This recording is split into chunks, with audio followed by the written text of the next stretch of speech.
इन ब्राह्मणों का पतन तो जब से ही शुरू हो गया था, जब इन्होंने अपनी ही बेटी को ये बोला था कि इंदिरा गांधी जी को, आयरन लेडी को इन्होंने ये बोला था ना कि इसने शादी मुस्लिम से करी। एक पारसी से, फिरोज गांधी एक पारसी थे, पारसी से शादी करने के बाद इन ब्राह्मणों ने जब बोला था ना इंदिरा गांधी जी को कि मुस्लिम से शादी करी, और एक ब्राह्मण पारसी से शादी करने के बाद इंदिरा गांधी को मुस्लिम बताया इन ब्राह्मणों ने, ठीक। और एक पारसी से शादी करने के बाद में स्मृति ईरानी को कट्टर हिंदू बताते हैं। इन ब्राह्मणों का पतन तो तभी से शुरू हो गया था। ध्यान रखना इस बात का, तमाम ब्राह्मण, और मैं ब्राह्मण परिवार से हूँ, और मैं इस बात को बिल्कुल जोरों शोर से कहूंगी कि इन ब्राह्मणों का जो पतन हुआ था ना, इसी बात से हुआ था जब इन्होंने अपनी बेटी को, जिस बेटी ने देश के लिए इतना करा हो, जिस बेटी ने अपनी शहादत दी हो, ठीक, इन्होंने ही अपनी बेटी को ये बोला था। इन ब्राह्मणों ने ही सबसे ज्यादा बोला था, ठीक। और जिसको मेरे नाम के ब्राह्मण को वो करने हो, खूब कर लेना।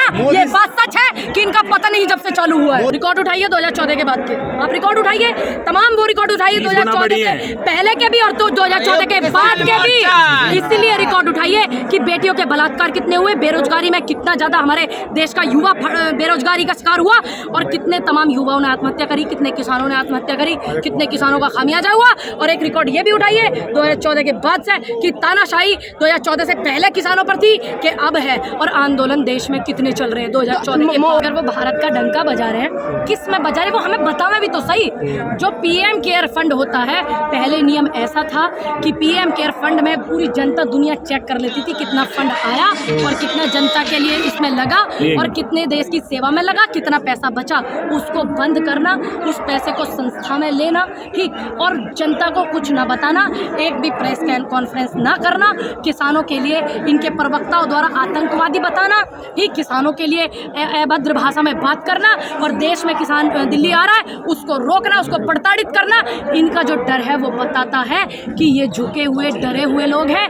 जब जब जनता आवाज़ उठाती है, जब जब सरकार डरती है, पुलिस को आगे करती है, तो क्या इस माहौल से डर जाएंगे ये लोग?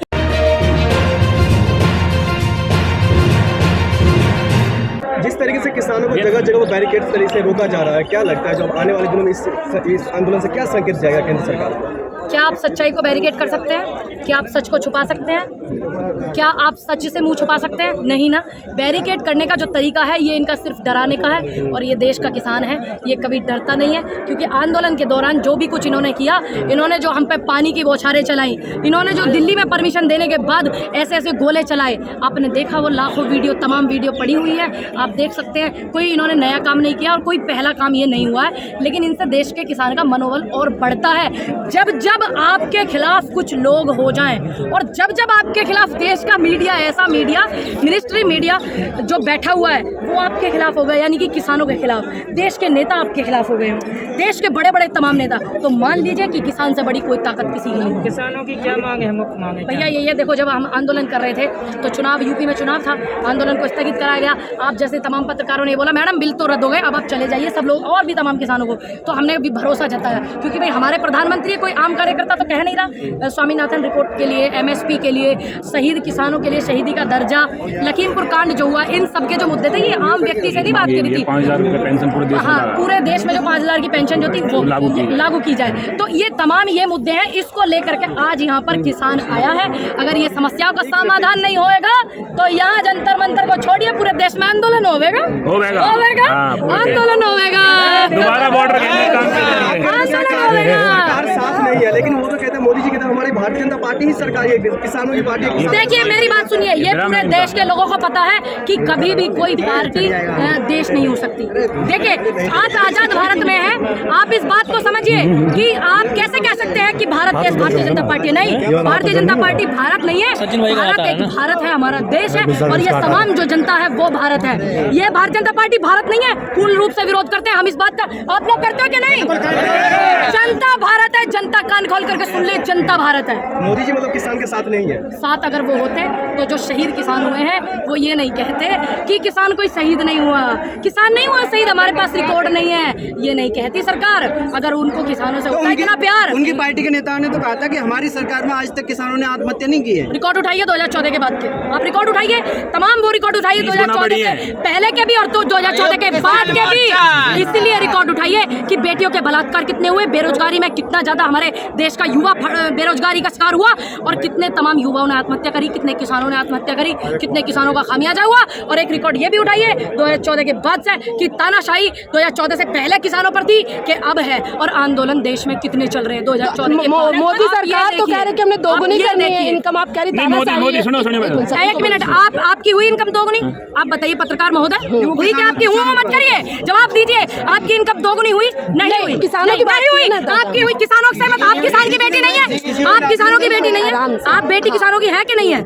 है कि नहीं है बेटी? नहीं है आप किसानों की बेटी, तो इसलिए आपको किसानों का दर्द और तकलीफ नहीं पता है। आपकी आय दोगुनी हुई?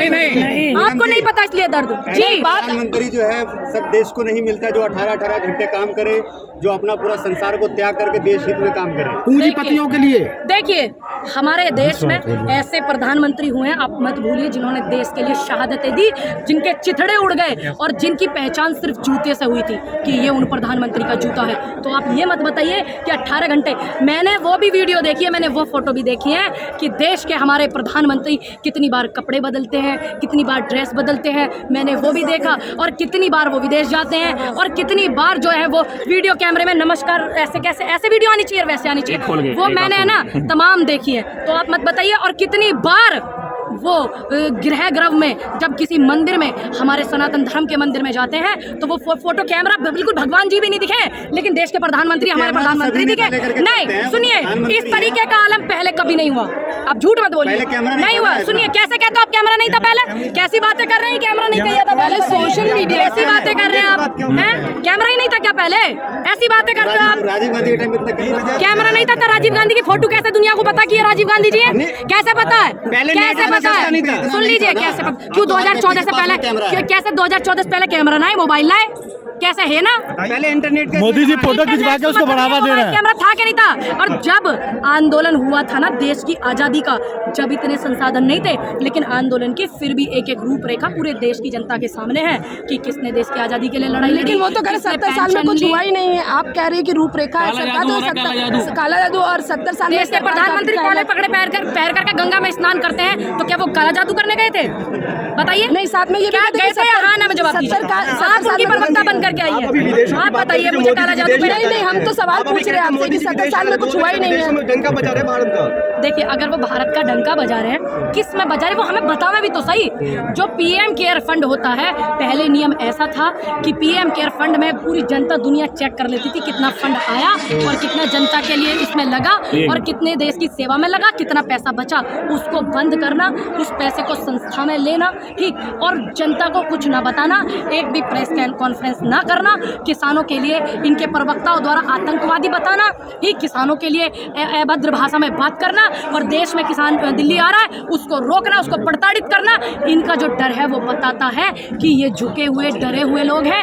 जब जब जनता आवाज़ उठाती है, जब जब सरकार डरती है, पुलिस को आगे करती है, तो क्या इस माहौल से डर जाएंगे ये लोग? डर जाएंगे जी। पिछले एक साल से आपने एक साल तक लगभग आंदोलन किया, उसके बाद आज आपको फिर जंतर मंतर पर आना पड़ रहा है, तो क्या बताना चाहिए? कल आपके नेता राकेश टिकैत को गिरफ्तार भी कर लिया गया। देखिए, हमने बात मानी, हमने भरोसा करा, किसान भरोसा करता है, किसान ने भरोसा करा, हमने अपने प्रधानमंत्री पे कि भाई इन्होंने कहा था आंदोलन को बिल वापस होगा, स्थगित कर दो, स्वामीनाथन रिपोर्ट कर देंगे, ये कर देंगे, वो कर देंगे, लेकिन ये मुकर गए अपने बातों से, तो इसलिए देश के अन्नदाताओं को दोबारा आना पड़ा और आवेगा और आंदोलन भी होगा बड़ा। तो क्या बड़ा कुछ होने वाला है? क्यों नहीं होगा? जब देश की समस्या, जनता की समस्या, किसानों की समस्या बड़ी हो जाएगी तो कैसे नहीं होगा आंदोलन बड़ा? सरकार मुर्दाबाद। तो 2024 के चुनावों पर भी हमें इसका असर देखने को मिल सकता है क्या? देखिए, हम तो ये चाहते हैं हम देश में कि एक तरफ जब प्रधानमंत्री बेटियों की दुहाई देते हैं महिलाओं की प्राचीर पर आज़ादी का जश्न मनाते समय, और उधर अहमदाबाद में एक 5 महीने की गर्भवती महिला का बलात्कार हुआ, उसके कैदियों को छोड़ दिया गया, उनको फूल माला से स्वागत करा गया। जिस देश की ऐसी स्थिति हो गई हो, जिस देश, उसको विश्व गुरु बनने से कोई नहीं रोक। मैम, ये अलग बात है, ब्राह्मण से संस्कार लीजिए। कोई भी कौन कहता है कि ये ब्राह्मण है? ऐसे लोग ब्राह्मण होते हैं, ऐसे ब्राह्मण होते हैं, ये भाजपा के नेता का बयान मैंने सुना। इन ब्राह्मणों का पतन तो जब से ही शुरू हो गया था, जब इन्होंने अपनी ही बेटी को ये बोला था कि इंदिरा गांधी जी को, आयरन लेडी को इन्होंने ये बोला था ना कि इसने शादी मुस्लिम से करी। एक पारसी से, फिरोज गांधी एक पारसी थे, पारसी से शादी करने के बाद इन ब्राह्मणों ने जब बोला था ना इंदिरा गांधी जी को कि मुस्लिम से शादी करी, और एक पारसी से शादी करने के बाद इंदिरा गांधी को मुस्लिम बताया इन ब्राह्मणों ने, ठीक। और एक पारसी से शादी करने के बाद में स्मृति ईरानी को कट्टर हिंदू बताते हैं। इन ब्राह्मणों का पतन तो तभी से शुरू हो गया था। ध्यान रखना इस बात का, तमाम वो ब्राह्मण, और मैं ब्राह्मण परिवार से हूं, और मैं इस बात को बिल्कुल जोरों शोर से कहूंगी कि इन ब्राह्मणों का जो पतन हुआ था ना, इसी बात से हुआ था जब इन्होंने अपनी बेटी को, जिस बेटी ने देश के लिए इतना करा हो, जिस बेटी ने अपनी शहादत दी हो, ठीक, इन्होंने ही अपनी बेटी को ये बोला था। इन ब्राह्मणों ने ही सबसे ज्यादा बोला था, ठीक। और जिसको मेरे नाम के ब्राह्मण को वो करने हो, खूब कर लेना। ये बात सच है कि इनका पतन ही जब से चालू हुआ है। मोदी समर्थकों को आज तक ये क्यों नहीं पता चल रहा है कि फिरोज गांधी मुस्लिम थे या पारसी थे? सुन लीजिए, अब अनपढ़ आदमी मैं क्या करूं, थोड़ा पढ़ लेते ही है। ये तो हमारे बुजुर्ग बिना पढ़े लिखे किसान हैं कुछ लोग, उनसे उन्हें पता कर लो। सबको पता है इंदिरा गांधी जी के पति फिरोज गांधी पारसी थे। कितनों को पता है? आप निकालिए रिकॉर्ड, आप निकालिए, ठीक। उसके बाद सबसे ज्यादा इस रूपरेखा में, सबसे ज्यादा इस रूपरेखा में हमारे समाज का वो था जब अपनी ही बेटी को इन्होंने ऐसे बोला था, तब से इनका पतन। पूनम जी, एक सवाल है कि जो नेता थे वो इलेक्शन लड़ने चले गए, जो किसान क्यों नेता लड़ेंगे? क्यों नहीं लड़ेंगे इलेक्शन? देश के अन्नदाता बॉर्डर पे बैठने के लिए और मुकदमे लेने के लिए नहीं है। ये जितने यहाँ बैठे हैं, मैं तो ये चाहती हूँ यही MP MLA बने। मैं तो ये चाहती हूँ जब ये हमारी आवाज को ऊंचा उठाएंगे। और तमाम ऐसे पत्रकार जो है ना, ये इस तरीके के सवाल करके युवाओं के मनोबल को डाउन करते हैं। क्यों? क्योंकि ये तो चाहते नहीं, सरकार भी नहीं चाहती। कुछ पत्रकार ऐसे हैं वो भी नहीं चाहते कि देश का जो अन्नदाता बॉर्डर पे बैठा था, जो नौजवान बॉर्डर पे बैठा था, वो MP MLA बने। क्यों? क्योंकि वही जाकर के हमारी आवाज को बुलंद करेंगे संसद में, विधानसभा में, क्योंकि वो अच्छे से रखेंगे हमारी बात को। क्या बॉर्डर पे बैठ करके किसान का बालक मुकदमे नहीं लेगा? सुन लीजिए, आज मैं इस बात को कहती हूँ, आपको क्या तकलीफ अगर कोई किसान का बालक MP MLA बने? आपको समस्या है, आपको सबसे ज्यादा समस्या है, इसीलिए आप ऐसे सवाल करते हैं। देश का अन्नदाता का बालक जो है मुकदमे नहीं लेगा, वो मुकदमे लेगा, अगर धरना करेगा, आंदोलन करेगा, तो वह MP MLA बन के हमारी आवाज भी उठावे। चलिए